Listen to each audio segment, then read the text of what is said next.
Days of the 60s and 70s when Richmond took on Carlton in a veterans match today at Windy Hill. The two teams that had battled out so many famous grand finals were looking a bit older, but still threw themselves behind the Tigers' Save Our Skins campaign.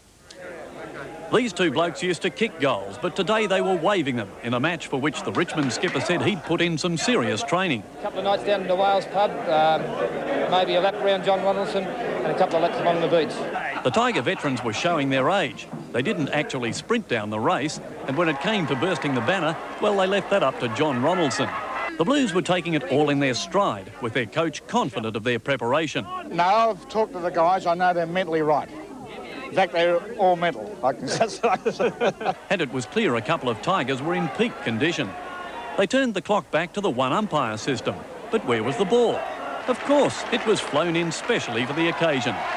The skill level was a bit ordinary to start with, but soon Carlton was away with a goal to disaster. But the fans had come to see that famous centre line of Burke, Barrett and Clay, and the boy from Kyabram didn't let them down as he found Jim Jess for a quick reply. But Bugsy had lost a little pace and ran into a doormat. And while Francis was showing plenty of toe, he forgot to take the footy with him.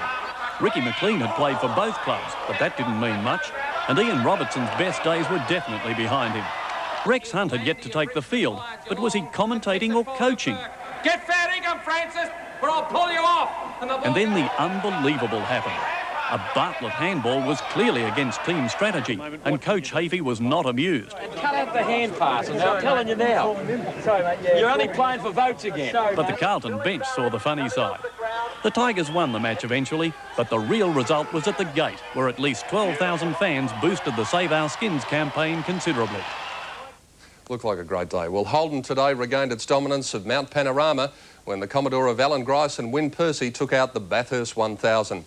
Grice was behind the wheel at the checkered flag to record his second victory by 15 seconds over the Sierra of Paul Radisic, while 9-times winner Peter Brock was the best of the big names, finishing fourth. Ripping the line almost was one of the pole cars getting away. Peter Brock, a magnificent start up on the outside. Dick Johnson dropped back to sixth as the ANZ Sierra blasted up the mountain. Here we go now. Pulls to the inside and Klaus moves over. They are side by side and Jim actually gives him the goodbye. Then on Conrod Straight, the officials stopped the race. Yes, and we may have the yellow flags out here soon. Tragedy for both Benson and Hedges Sierras. Tony Longhurst blew a head gasket. Then Alan Jones' car was blowing smoke and pulled out. Then Dick Johnson's Sierra. That looks like the turbo has had it for the day. And the Nissan of Jim Richards. Back on the mountain, Jeff Allen and Paul Radisic in the second Shell Sierra, and Wyn Percy and Alan Grice in the Castrol Commodore were fighting out the lead. Radisic tried to catch Grice as his crew worried about his fuel, but he had a taste for victory. To his champ, Alan Grice. It's the best feeling I've had since 1986, I got to tell you.